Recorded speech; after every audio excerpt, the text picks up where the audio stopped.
ভালো থাকাটা বিলুপ্তি হয়ে গেছে প্রায়। ভালো আছি শব্দটা মিথ্যার আশ্রয় নেয় প্রতিনিয়ত।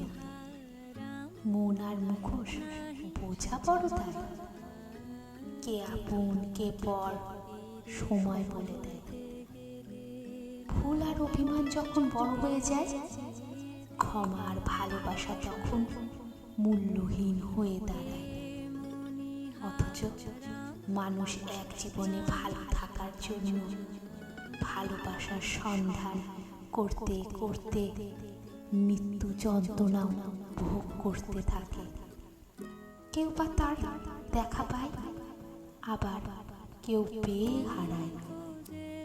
তবু মন উঠতে চায় স্বপ্ন ডানায়, মন ভেসে যায় অনুভূতির কল্পনা।